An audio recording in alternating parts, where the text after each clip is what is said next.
Thank you. So financial technologies is rapidly transforming the landscape of real estate investing. We have crowdfunding, rent-to-own, iBuying, fractional ownerships, and recently tokenizations. Can FinTech make real estate investment more accessible and profitable? Let's find some tips on our last panel. Real estate investment strategy, how FinTech is reinventing residential and commercial real estate markets. Please welcome Miss Vivu, Managing Director of Sunkin Land. Please come to the stage. Thank you. And our panelist, Ms. Nguyen, from Managing Partner of DN Legal. Ms. Denise, co-founder and CMO of Metain. Mr. Caleb Low, General Manager of Hongkong Land, Vietnam. And Mr. David Jackson, CEO of Colliers in Vietnam. Thank you.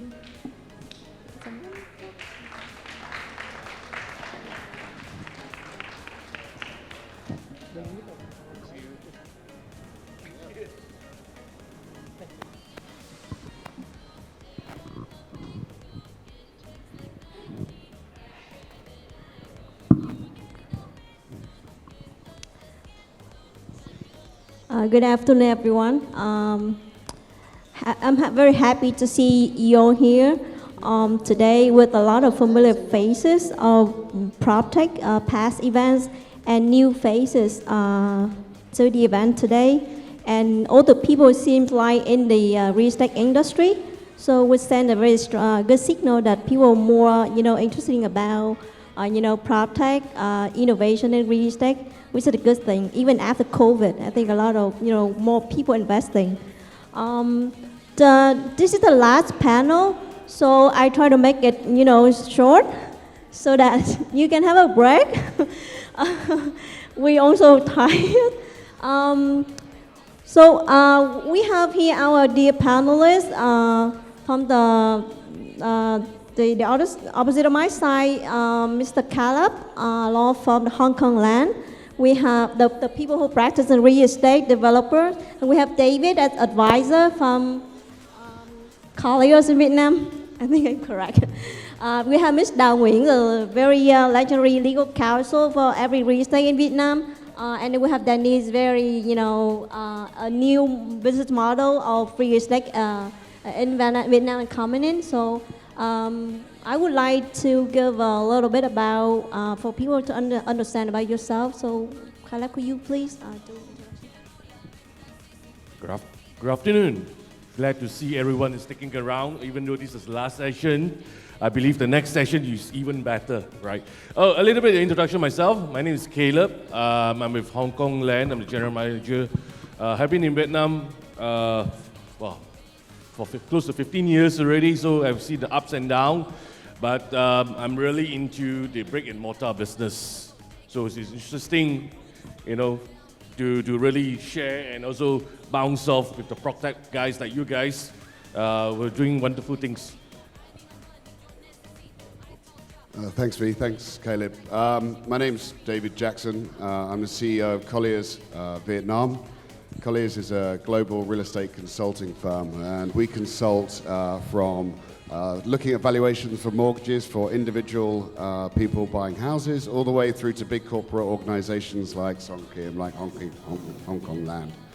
And we're a full service provider, so that means we do everything. So from industrial to hotels to residential, office services, the whole lot, we do it. The only two things we don't do is we wear the smart shoes, so we don't do any construction. And also, it's too complicated for me. I leave the legal stuff to people like Dow here. So, but we're an advisory service firm. Hi, my name is Dow. I've been a lawyer in Vietnam for over a quarter of a century, so it's kind of scary and it's really exciting because I was part of Vietnam's development when Vietnam first opened its doors for investment. And so to see the real estate develop, as I mentioned before, to the point where we're talking about tokenization and really, new exciting structures to solve problems and to make it more open for other types of investors is really, really exciting. So I set up my firm in 2014 because I want to engage in this kind of thing, doing kind of new thinking and helping investors explore new ways to do business. Hello, everyone. So I'm Denise. I'm from Metain, a co-investment platform, which we put on blockchain. And so I have been spending my more than 13 years in marketing, advertising, and also, so that's why I have a lot of time to understand about the consumer behavior and so the pain points of like our target audience. So that's why when it comes to real estate investment, I see that I agree with you, it's really exciting to see how we can bring real estate investment become more accessible, because from the beginning and conventionally, it's not a game for everyone. Yeah, so glad to be here and share with you guys. Thank you, panelists. A little bit myself. I work in finance, banking, and real estate for the past 20 years, and now I'm working with Sun Kim Lan. So I'm very happy today we have all the people in the field who really practicing the real things. And what we discussed today is about real estate investment, especially after pandemic. So perhaps as after the pandemic, you see the real estate landscape is changing a lot.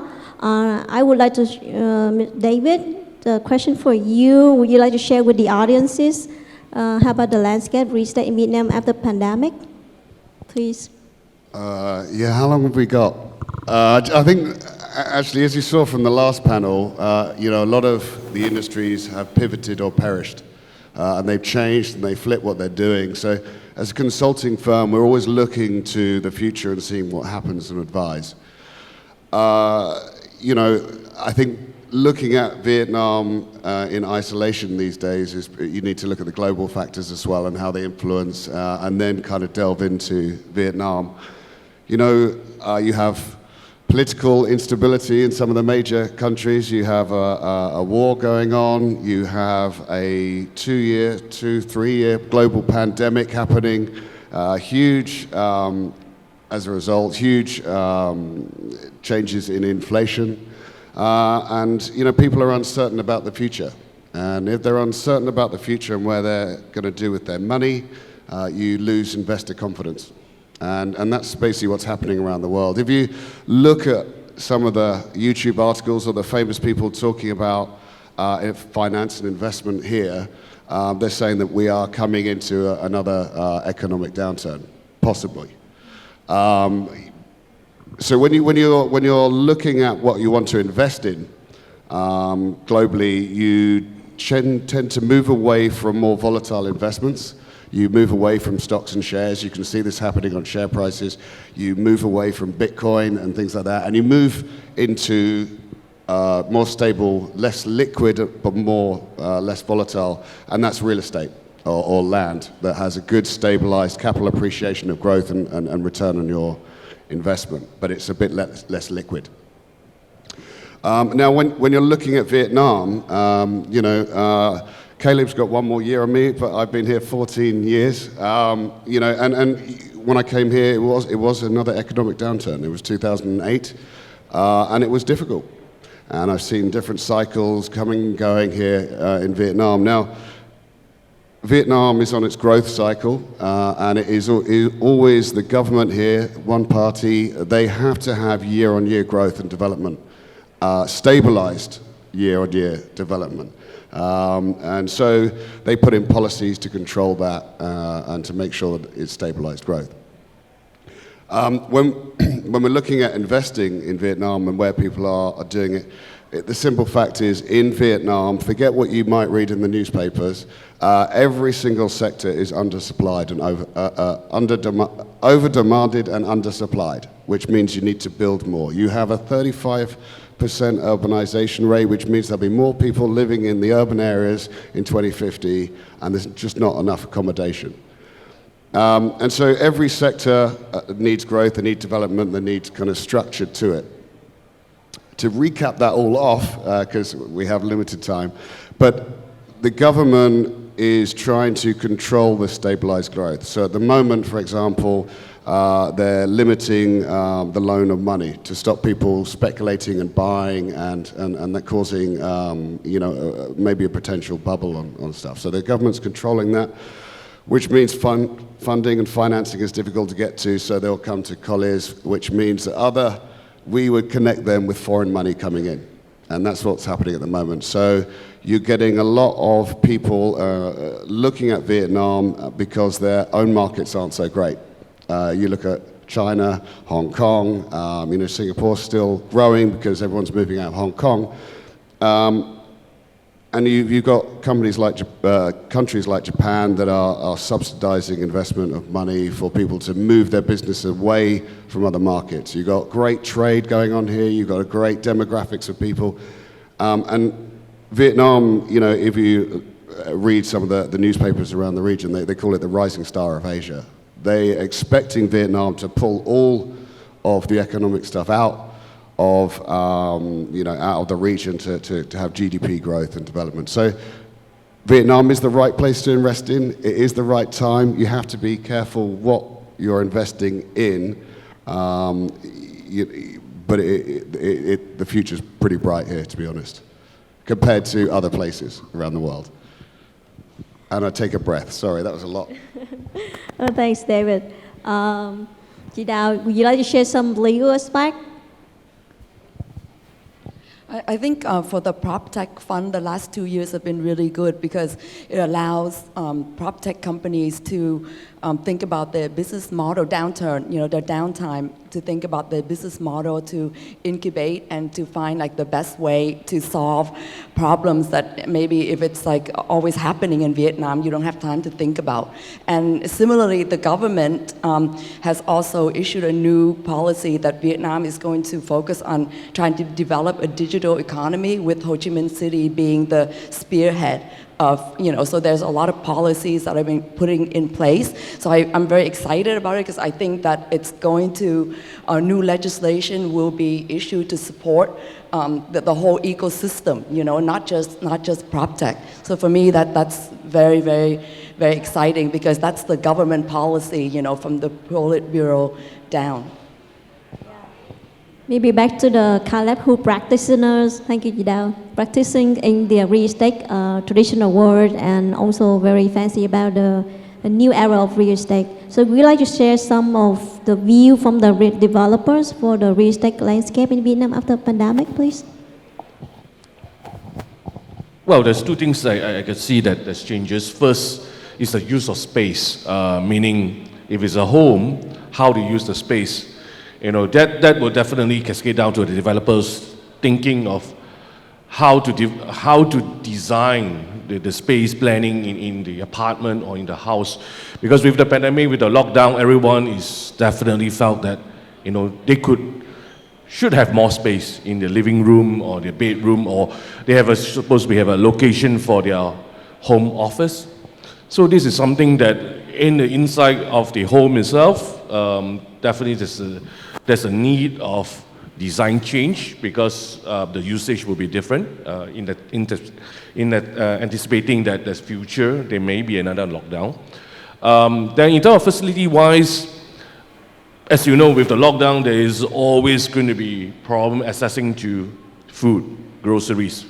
So if your neighborhood has a grocery shop, has a supermarket, that's fantastic during the lockdown. It's open, You don't need to so-called do food rationings and things like that. So this is something from the developer point that we are seeing. From the investment perspective itself, we are seeing more home buyers rather than investors. Investors currently are more staying away. They are more, I would say, staying at the sideline rather than looking and jumping into a new property itself. Well, of course, this is not a long-term thing. I would say it's more short-term because we are just coming out from the COVID. Everybody is playing safe. The global news from the global is obviously not promising at this moment itself. So everybody is more staying at the sideline. Thank you, Caleb. Denise, the question to you. She's the youngest in the panel, so representing the new generation of real estate, I believe so. So would you like to share some landscape about real estate in Vietnam, reflecting the new model, innovation, features of those into Vietnam landscape? So I'm going to share firstly from the perspective of consumer behavior. So we can see that after the past 2 years of pandemic, people, especially for young generation, they start to shift from paycheck behavior like old generation and even myself, millennials, to thinking more about how to make investment to grow their money. And so that's why, besides real estate, actually we can see that open funds has also become more and more popular among them as well. And I agree with you that in terms of investment, a lot of people now, especially after the crash of the stock market and the crypto market, they start to consider more and more about stable investment type, like real estate. But still, a lot of barriers for them. Because if you want, especially for young people, young generation, around like 20-something, it's really hard for them to acquire enough knowledge to jump into stock market. And also, if you're not familiar with real estate investment practice, for example, it's really hard to know that, and knowledge as well, to know that where to start with. Yeah. So that's why they start to appreciate technology platforms or investment platforms that allows them to engage with investment practice in a more friendly way. So that's what I can observe. And I think that's also will create a huge opportunities for technology, for real estate investment empowered by technology, whether it's blockchain or tokenization or any kind of or technology. For example, some of our business in the PropTech, you also apply AI, for example, and a lot of different other technology to basically make the experience of investment become better in different ways. Yeah. Thank you, Denise. So you see the FinTech, financial technologies, already have a lot of changes into the real estate investment in every way. So a lot of people still following traditional market, but also a lot of people following the disruptive business model in real estate. So the questions for our panelists here is, what do you think about the biggest challenge in terms of those innovation into real estate in Vietnam, so that we can have more innovative models, or we don't see any difficulties from the commercial perspective and legal perspective as well? And you want to go first? I'll leave the legal up to Dao, if that's all right.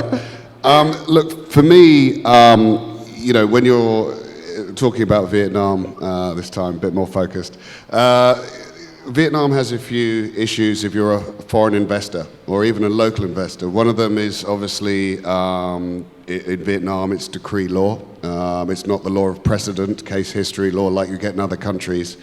And so a lot of people who aren't used to that type of law and how that's interpreted in the various ministries or the regions in kind of different ways, sometimes they get very uncomfortable. The other one is the finance, with the structure and the money and how you invest the money traditionally, or get it out of Vietnam once you completed a deal.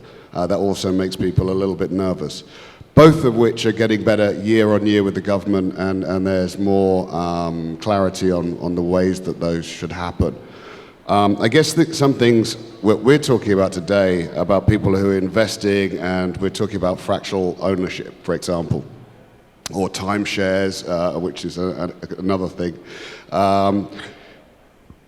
is basically the legal entitlement of that right of property, or that percentage of property you have. And because technology is moving fast, often the real estate consultants, I have to say, and also the legal structure is slow in catching up because the technology is moving too fast. And so you need good consulting to work out the best way to invest in that. Fractional ownership, for example, has been going a long time. If you buy a boat, often you share that with 7 other people, or if if you've got the money, an aeroplane you often share it with, and that's fractional ownership. They own a percentage of the property. And here in Vietnam, we advise some developers to do that because you actually can handle a land use rights certificate and ownership of the document. You can, let's say your property in Ho Chi Minh, I think was mentioned earlier on, is 400,000. It's a lot to buy, but you could split that 4 ways, 100,000 each, and have a week every month there. It's a lot easier. But when you come to sell it, you can sell 25% of that company or that setup. Whereas timeshares and things like that, very difficult to get out of. And so I think there's opportunity, but and we as advisors can create and kind of advise on the best way to do that. But you need really good legal advice, because if there's a problem, it's difficult to manage. Over to you, Dal, on the legal. Yeah, I mean, I think in terms of fractional ownership, I just want, it's not new, right? Like 30, 40 years ago, when you talk about fractional ownership, people do think of timeshare. So you buy the right to use a villa or a hotel room for a number of days, right? And then it goes on to like real estate investment trusts, where you buy shares and you can own part of like a whole bunch of real estate, commercial, residential, hotel. But what I find really exciting about tokenization of real estate is that it allows for partial ownership in many, many assets other than real estate, because supported by blockchain technology. But I think the challenge in Vietnam is the support for startups. The laws are there, but it's still at its infancy. And even for FinTech in financial services, the State Bank of Vietnam has issued draft laws to allow for a sandbox so that FinTech companies don't have to go through rigorous approvals for as if they're banks, but that has not yet been issued. And the laws, Vietnam laws, you're right, has not caught up to the technology. And then I think cybersecurity is an issue. Vietnam has laws to protect, against for cybersecurity, but still at its infancy. And data protection is an issue because and Vietnamese people always have no hesitation in giving away their, their IDs and their ID numbers and stuff. But so with this technology, how do you protect that data? So there's a lot of challenges, but I think it's very exciting and doable. And of course, I think the tax laws need to kind of deal with this as well. So a lot of challenges, but it's happening, and people are finding structures within the law. And I also wanted to clarify that fractional ownership in real estate is actually the ownership in the shares of a company that own, the real estate. And those shares are the token is the digitized form of ownership in those shares. So could also be bonds. If the company decide that they don't want to issue shares, you become the lender, like crowdfunding. So, so it's not that the asset is split into 1,000 pieces. It's actually the shares in the company. So the company law already allows that in Vietnam, but then the right to the token, is now still contractual. So how does Vietnamese law protect the owner, the holder of those tokens? In the U.S., they're considered as security, so you have to register and you have right to disclosure. There's certain disclosure requirements and protection. But I think Vietnam is going to get there, and we will help Vietnam get there through Metain and other investors. Some very, very exciting challenges, but doable. Interesting. Yeah. So you mentioned Metain, so I think Michael moved to you. Thank you so much. You are right. For fractional ownership is not new, actually. Like it's recently for a lot of young people like us, it becomes new because of crypto and tokens and blockchains. But basically the concept is there. You can use LLC or, like you say, shares or bonds. And to understand properly, from my perspective and from Metain perspective, that it should be a digital representative of the ownership to that specific rights of penetrate commercially and also the ownership of investment with that specific assets or a fund, for example. It's not like, a lot of people think that tokenized real estate is that you chopped out a certain asset. It's not right, yeah. And also one of our challenge, and we are on the way to address those, that is really hard, that is on the real world, on the traditional side, it's easy. You can set up companies selling shares or bonds to secure your investor. But when you put it on digital platforms, a lot of questions pops up. Even when we talk to a lot of real estate traditional people, they ask me okay, how can you make sure that the transaction is legally confirmed, for example? So a lot of things like that. And we know that there are ways to do it, and we are trying to do it right, but it's a big challenge. I think that it's not only for Metain, but for all of the business aiming to tokenize real estate. Yeah, and it pretty much depends on how far you want to go to protect your investor. Yeah. And also the tax mechanism. I think tax treatment also a big issue, which Caleb, you want to share some difficulties that you... Sorry, David, you want to share more? Thank you. I just nobody likes paying tax, do they? It's always too high. It doesn't matter. Look, I just wanted to add to that because yes, there was a clap there when we're talking about technology, and I don't mean to paint Mark Townsend, who was here earlier, as the bad guy, because he's a very good friend and a very smart guy. But Alex was saying it as well, it's driven by demand, and Vietnamese investors want short-term, quick returns on their money, and to do that you need speed and you need transparency. Technology is one of the only ways to do that. Even during COVID, the adoption of technology, the way we communicate in our office that people talk about, but also the way that developers, and this is maybe going to you, Caleb, is how they sell their products, how they sell the story of their products. It's not just a case where you have a website anymore, and a showroom and a launch event. You need to know your target audience, what they're buying. You need to work with banks on how they're selling them and what products they're doing. And Vietnam also is embracing it on a much larger scale. FPT would be good to be represented here. We're doing a lot of work with data centers. Gore have just invested a load of money in data center in Ho Chi Minh City, but the infrastructure's kind of not particularly there yet. How do you trust the cable when you only have one provider or several other providers on that scale? So it's driven by demand, it's driven by technology, hopefully that will speed up the process so that people can feel more confident in what they're doing and make the right decisions on real estate or their investments. Caleb? Well, as a beginning, I said I'm a really brick and mortar person, right? So in the metaverse, definitely it really works. You're not bounded by laws and all these restrictions. In a practical world like us, we are bounded by really the laws, and then of course the taxes, if it's due, we have to pay. And more importantly is we are dealing with everything is physical part of it, and in certain parts itself, like David is mentioning about data.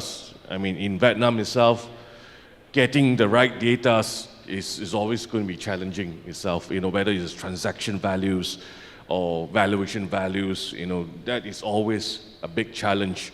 In certain areas, probably it's more active, you can get probably good data itself, but in a rural area, down in the province itself, if there's properties, you want to do a valuation on it, and you want speed of getting the valuation done, it's always going to be a big challenge because there's no data.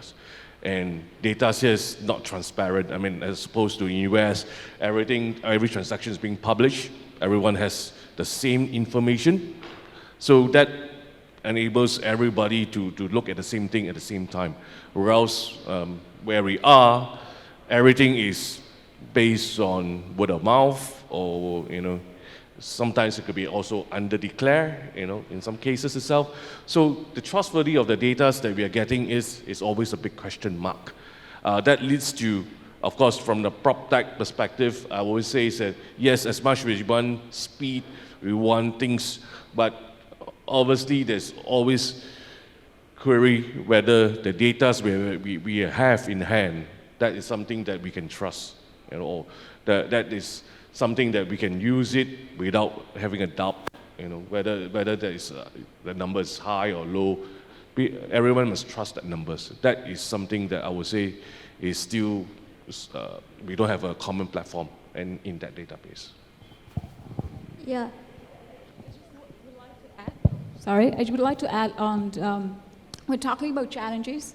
When we talk about like challenges in terms of technology, and if we talk about transparency, blockchain can help us to achieve that. But at the same time, we need to, and at the same time, we talk about data privacy, for example, and for a lot of blockchain projects like us, we need to make choices between like limit ourselves and our sales speed to like KYC, for example, asking people to provide their personal identity in order to make sure that they are the right, they are the real person acquiring that specific investment. And so we know that that's also, like from my perspective, it is another layer in terms of customer experience, but whether we accept that or not. And on the other side, I think if any kind of investment platform on blockchain, still besides new issue that we're dealing with, like legal framework, technology, data security, at the same time, we are dealing with the same familiar things when you do real estate investment, like asset quality, how you choose the assets, and what is the minimum size of the chunk that you chopped out from the real estate assets that you invest in. A lot of those things happening at the same time. I think that's the biggest challenge for early stage business or startup when we do co-investment platform leveraged by technology. Is always like we juggling different things at the same time. Yeah. Interesting. I think from my point of view, one of the most difficulties that I can see is that whether people in the emerging market cast, paying market, with people allowed to cast to pay the real estate, whether the willingness of people to share the information, the assets they have is there. That's a tricky number of issues, so it's a personal issue. So if you want to achieve maturity of the market with the data transparency, I think the mindset also needs to be changed. And a lot of things change together, so entire things need to be changed. So market will become more mature in how many years, I don't know. So we've been touched a number of topics regarding the real estate fintech model, fractional ownership, buy share of properties, and earn the rental income. Some famous startup like Castle, they help people to buy and co-own the second properties. And another model like Arrive Home, invested by Jeff Bezos. So you allow the retail investor to invest as little money as possible, like $100 US. Do you think those kind of model is relevant, realistic, and really necessary for Vietnam real estate market, and how to facilitate that? David? Okay. Sorry. So I guess for me, look, the market's changed quite a lot. When I first came here 14 years ago, we were selling apartments in District 7, and a buyer came in with teals of gold, right? Not even cash, gold, right? To try and buy the apartment. So having a system which tracks transactions and make sure it's secured. No one wants to invest in something or partially invest in something if they don't have confidence that the money's being utilized the right way, right? So I think that's probably the first thing, just hopefully using technology to gain confidence. For me, in terms of if somebody's looking to buy something and they'll do their research on it, and looking at different types of patent and ownership that you can do, making sure that you do have this back office, this back confidence in what you're doing, and I think that's helping, and companies are moving forward with that. So just a change in buying patterns really is what I'm mentioning. Thank you. Thank you, David. Metain? Denise, sorry. please share. Yes. So I believe that you have just mentioned that people gonna move away from a high volatility market to a more stable market, and that's the trend. So that's why a lot of people want to invest in real estate right now. And so that's why it's explained why for millennials and I think even Gen Z, they're gonna love this model of fractional investment. If we take but there's something that we need to be very careful. If we take a look at the Picasso, Picasso, right?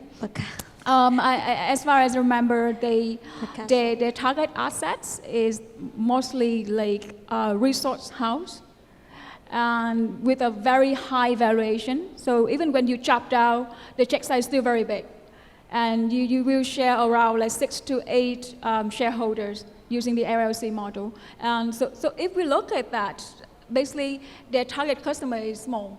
It's a very small group of people, but a right farm is different. The check size starting from $100 is more affordable for young people to start with. So it explains why that model becomes more and more popular and favorable in the US, and I think that's also will be the trend in Vietnam.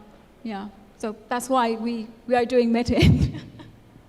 So I believe the audience here, everyone have the need of, putting a lot of money into one real estate with one of their friends.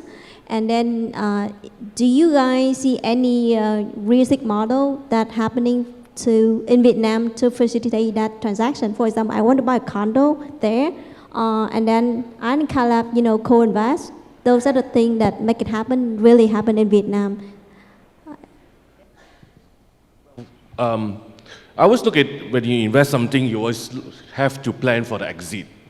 So there must be an exit plan for it. And the next thing to look at is always what's the yield or what's the returns going to be for that. I mean, when you jump into that. Otherwise, you're buying something like just now Denise mentioned, the platform called Picasso. It's like they're not really looking for yield. They're looking for a piece of the property, so that they can enjoy staying in the vacations. So it's really very different. But from a mindset of investors, obviously, you will have to answer the questions whether yield or capital appreciation over time. And the other part of it is the exit plan. How liquidable is it going to be? Because if you buy a fraction, who do I sell it to?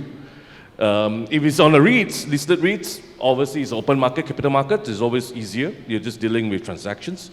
But if you're dealing with fractional properties, obviously the challenge is going to be how big is the market? Who is your buyers going to be?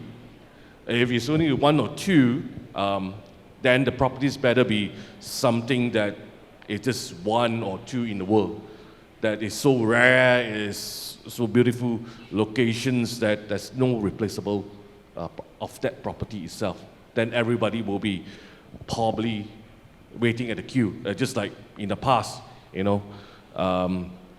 golf memberships or golf memberships.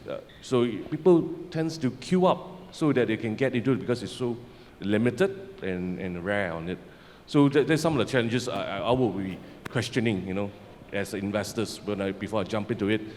Same thing on that. Coming back to the question of Ms. Wee, in Vietnam, obviously there's a lot of, I would say, just between friends, the handshakes, boyfriend, girlfriends, friends, sharing properties itself. Obviously, this is all good if you continue to talk and the property is making money. When the problem comes, they will be knocking at Ms. Dow's door. And I think Ms. Dow will say, why do you get into this investment in the first place? She will probably going to ask you that. Yeah, I'm not condoning that kind of investment, but if there's a lot of trust that happens in that kind of investment, sharing with friends. I know that some of the properties here may be expensive. They could be sharing among colleagues inward, among 5 colleagues. I would say they are not really investors, they are more speculators because the property is so hot, everyone just want to jump in, with a small amount of investments and later on just more flipping, and rather than seeing to completion and seeing it to leasing it out or waiting for the property to get, capital gains on that. Yeah, I mean, I personally think that, democratizing the investment in real estate is definitely happening, making it more accessible to people who, could never dream that they would own, a small piece of a very high-end, a real estate or a piece of art or something, you know what I mean? So I think it's just a question of how to execute so that the holder feels secure. So like, for example, Infina already launched in Vietnam, right? So on their app, you can see that it is fractional ownership, tokenization, but it's got other things on the app too, where you can, with $25, I think you can invest in, mutual funds, et cetera. And the app also has like, very clear, kind of like sharing information, disclosure. So I think it's kind of learn as you go, because I remember like when the condominium laws came in and developers needed money to raise money on pre-construction costs, the buyers did not have any protection. You give money, and then and then over time the law changed so that the developers, if they want to do that, have to have a bank guarantee. So like for Infina, they developed that concept for Vietnam where the tokens, the assets and the land is, the bank is the custodian, the bank is the guarantor. So there are many ways you can be creative about it, but I think if you want to go on a bigger scale in terms of like real tokenization where it's freely, liquid so that you can mobilize international buyers too, not just the Vietnamese market. And it actually has nothing to do with ownership of real estate, right? So I think it's very, very exciting, but how can we mobilize the government to change the law to allow that to happen, to give everyone security, is going to be a challenge. And I think democratizing it for real estate and, the issuer also, because the issuer may not, be like a Capeland or a Capeland, right? But they still want to invest in some kind of real estate with there's more flexibility all around. So I think that idea we see in co-living, co-sharing, co-everything, like, I think it's something we can all do together to develop this. Thanks. Is there Infina here? Anyone? Just kidding. Denise, I have a question earlier to you and to want to repeat it for everyone here to also to listen to.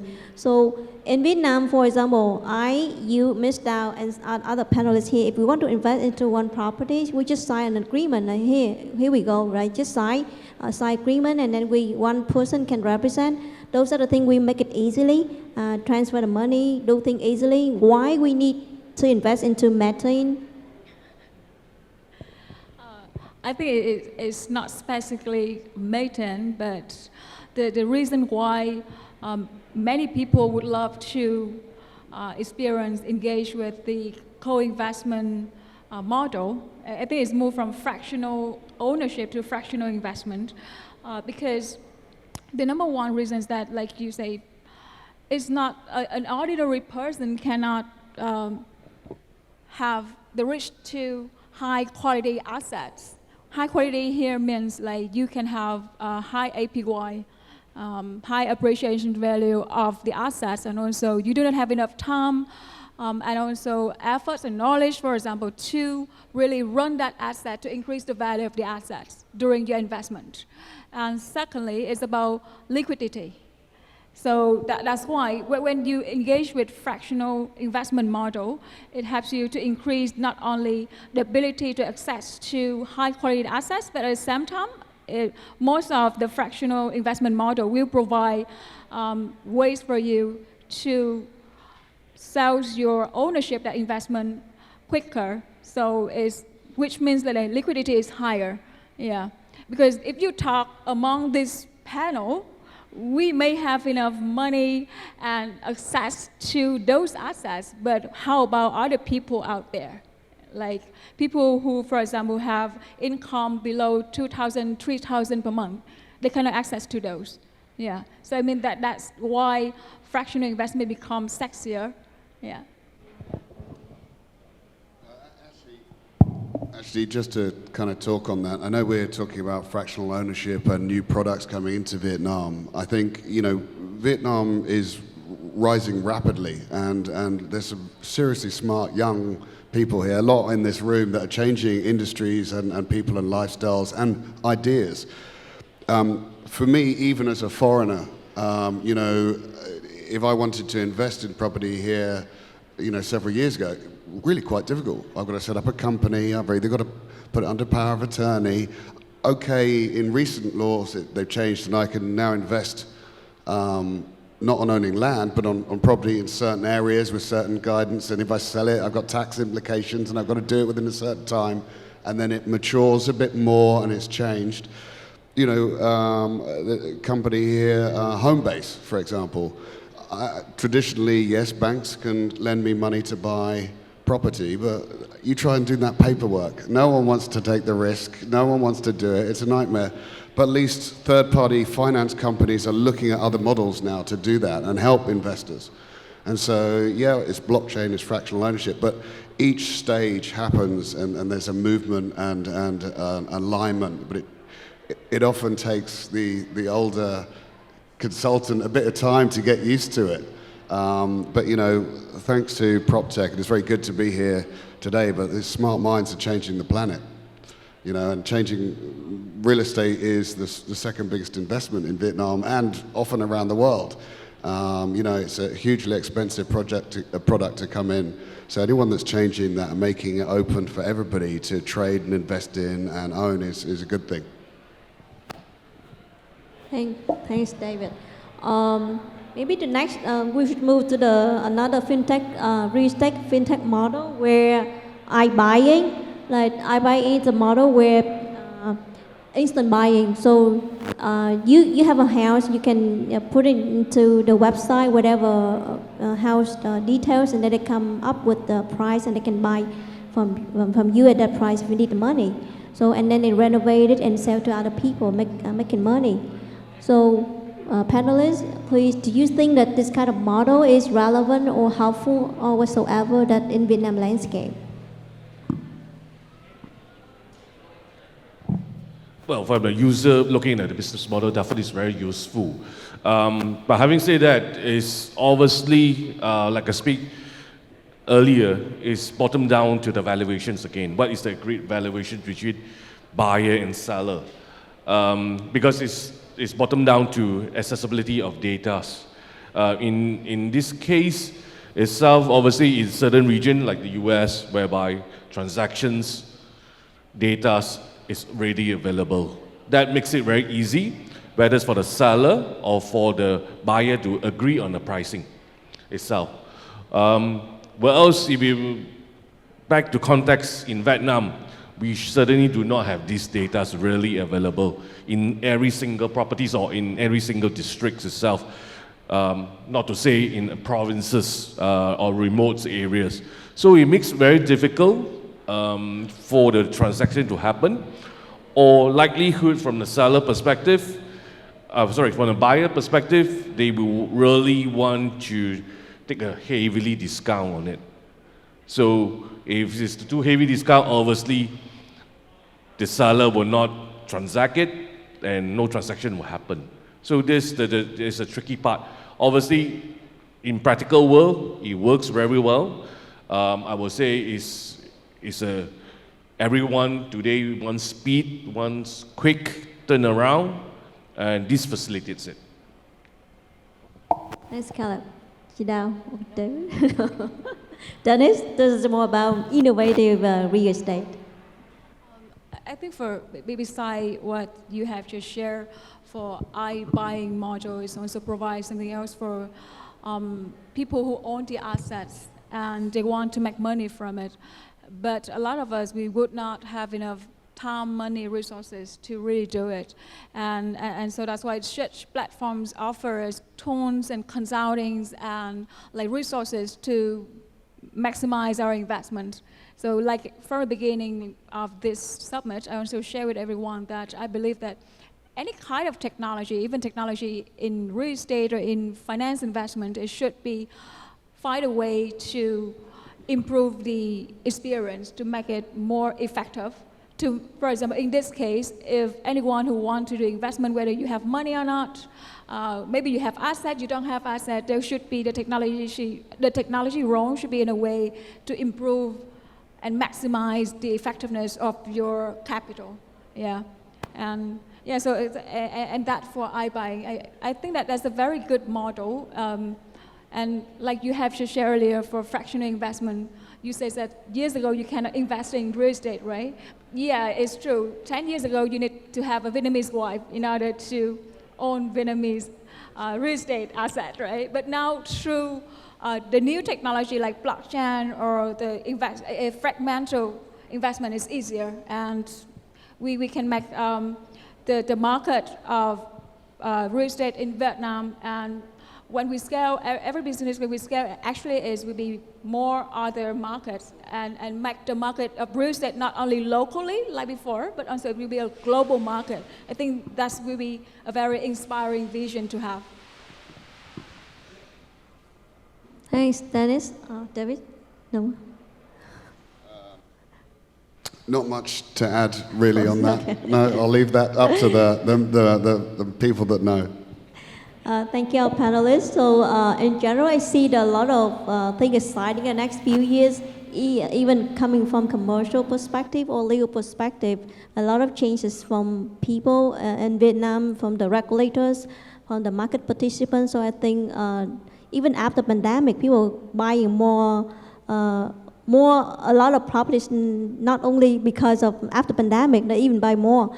So interesting to see a lot of people here caring about the innovation in real estate, both residential, commercial, and we have legal, we have developer, we have consultants, we have the young, some kind of innovation in real estate coming here. So thank you for joining our panel. And I try to make it short, but I think it's not short, sorry. And this is, maybe this is a time for people who want to give a question to our panelists. Yes.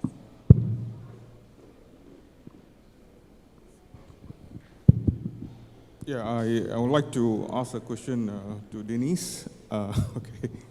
I think simple question. So I mean, we were, there were a lot of virgins earlier, and I'm a virgin to NFTs. So I just want to understand what's the biggest advantage of the Metain model versus a traditional rate? That's one. And what's the entry-level investment, to invest in this kind of product? And the assets that you are talking about, right, that Metain is going to fractionalize and sell, is that in Vietnam or is it, where is it?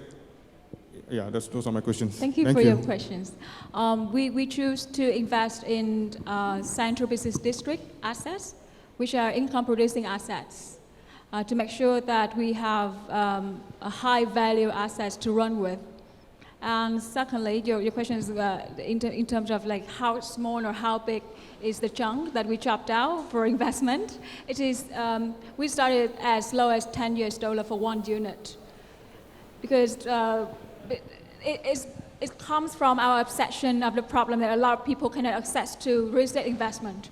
Not only expat people or foreigners from all over the world, they want to invest in Vietnam market, but also for younger generation who wants to do real estate investment. So that's why we want to start as low as it is. So you can buy more, but still, if you have a low budget to start with, you still can do it. And your other questions is about real estate market that we target to. So our first market is Vietnam market, and I think that everyone may know that real estate in Vietnam, we are among the highest APY all over the world. And that's the same to Asian market, emerging markets as well. So our dream is to expand ourselves from Vietnam to other emerging markets in Southeast Asia. Yeah, so, and do I miss anything else? You said the difference about Metain, right? Rate, R-E-I-T. Traditional the unit trust real estate investment I think the only difference is that we use blockchain to make things more transparent. And we use blockchain to make the investment become more accessible, almost for everyone. But the role, like I said, the role of technology, whether it's blockchain or any kind of technology, should empower the business, empower and innovate the traditional model of the business. And I truly believe that that should be the way. Because if we create a new model totally based on technology, there's a lot of risk for the investor as well. So we approach in a way that we start with a traditional model, and we use blockchain to empower the whole system in order to make the transaction better, simpler, and also more transparent for our target customers. Yeah. Thank you. Is there any questions? Oh, in the back, please.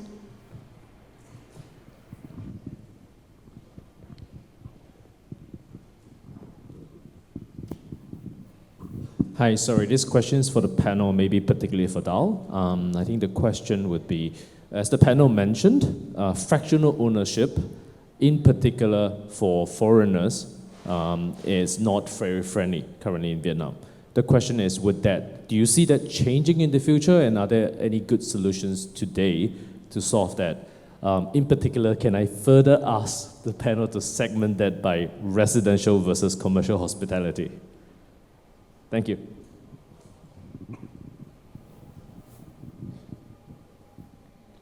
Excuse me, can you repeat your question, please? Do you see fractional ownership, in particular for foreigners, getting friendlier in the future? And same question for residential versus commercial hospitality. Okay, so a fractional ownership that we were talking about is actually like cryptocurrency, tokenization. It's beyond the traditional definition of fractional ownership, which is sometimes in Vietnam, you think like condotels or something, right? So in terms of like the traditional condotels, I believe the government is going to change the law, maybe coming up to allow for ownership, like the recognition of ownership, whether it's to foreigners or not, I don't know, because the condotels are unique in that the owners cannot transfer it as if it's a house, as if it's a residential for long-term use. It's a limited term because it's a resort development. So I think that's the traditional definition of fractional ownership, but I think that's going to happen, and but in respect of foreigners, I don't know, but the fractional ownership that we're talking about in terms of tokenization, I think it's beyond borders, because like I said, it's linked to the shares of the company that owns the asset. So you're not owning the real estate asset itself, but you have the right to the income or the associated with it. So it's no different than if you were buying shares in a listed company. So that share, is listed on the stock exchange, and the banks is the custodian and stuff. Here, it's even more advanced in the sense that it's actually secured by blockchain technology. So there's very little room for human error, because you're using data and science. So I think for the tokenization, there's no restriction for foreigners to own, because you're not even listed in the stock market, so there's no limits. So I think it's very, very exciting. And like I said, the only thing is that the issuer, in absence of the law, if you do it in Vietnam, you got to make sure you got to give the token holders like the comfort contractually, that their investment is safe. But I think over time the government is going to issue regulations. Even cryptocurrency is not even regulated here yet, and it's the same. There's no difference. Like cryptocurrency is used for payment, but token real estate is more like to own a benefit, in the real estate, whether it's income or interest if you're a lender. I hope that's sorry to interrupt, but I appreciate the answer, but I think the question is really let's stay away from crypto for the moment, which should be a small part of the market in the short term. But let's get more specific. A residential home, can 8 people own it at the same time, fractional ownership, and one of them transferred today is the whole paying book need to be transferred. Yeah. And it's Okay. 8 people selling to 8 new people, Yeah. right? So can that be solved, and would that be friendlier in the future? I mean, I think that's just contractual, right? Right now, a husband and wife can co-own, and that's actually is protected under the law because you register the land use right certificate and you can reflect 8 owners on it, right? But not one person out of the 8 can't sell it on their own. Sorry? No, One- if the land use right certificate reflect 8 people, no. Like even now in Ho Chi Minh, if you actually, in order to transfer, if you're a single person owning, you actually have to show proof that you're not married. You know what I mean? So I think the traditional co-investment in terms of is you're already protected under the law very, very well. And in terms of whether a foreigner can own 1/8 and be reflected in the land use.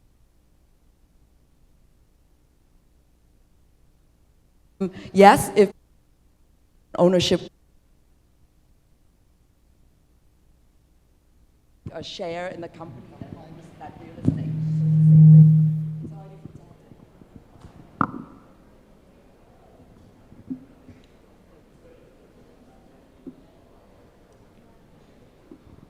I think there's one question, last question in the back. Oh, 2 more. Okay, please. Okay.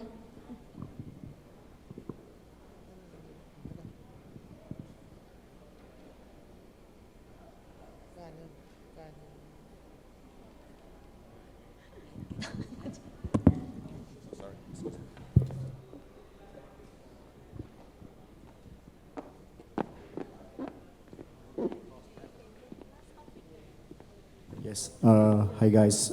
I heard about the real estate investments via fractional ownership based on the blockchain. It has been here for about 4 or 5 years. I haven't seen a successful company with a sustainable model due to the lack of liquidity issue. So Denise and the rest of the panelists, I'd like to understand how do you solve the liquidity and how you bring in the people into the same marketplace and make it more liquid and tradable. Thank you.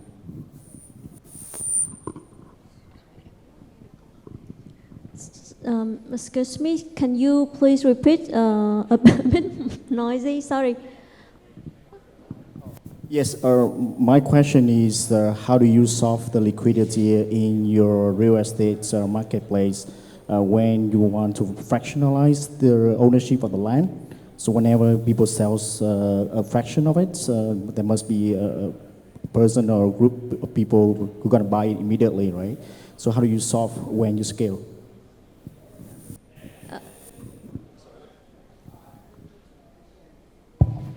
Hello? Okay. So I think you're talking about liquidity in real estate versus other methods of investing that maybe it's a bit more liquid. You could get your money quicker.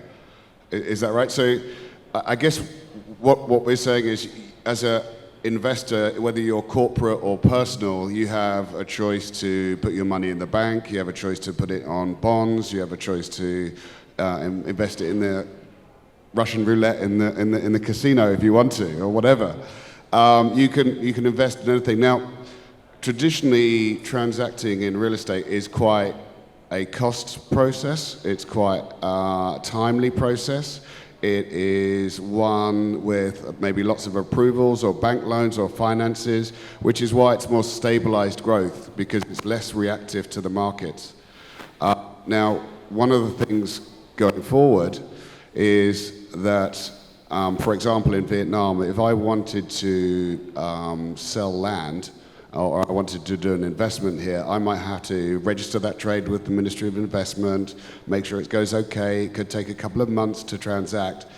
Now most transactions or M&A transactions we're doing, we sell, the land is already pre-set up, owned by one company, and we sell that company very quickly from one to the other. So has changed in recent years, and the legal structure around that has changed. Now move forward to what we're talking about over here, which is another level in terms of liquidity, right? So now you've still got the asset, you've still got the solid bit there, but now you could transact on a little bit of it, you know, and it is quick, and you can move your money around, and you can change it across borders, you know, as long as there's good compliance, and things are going to speed up with that. So I hope that answers your question. Things are getting, with technology, more liquid to invest in a certain type of way. You're still going to need to go and see Hong Kong land to buy an apartment to live in it, but in terms of investment, you know, it's a bit more liquid in terms of what you're doing with the money. I hope that answers your question. Okay, I hope David answered your question. I think it's time to have a break now. Thank you everyone for listening until now. Thank you. Please stay in the stage. We will have some gift and flower for you guys.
My name is Harley. I'm the marketing director of One Housing.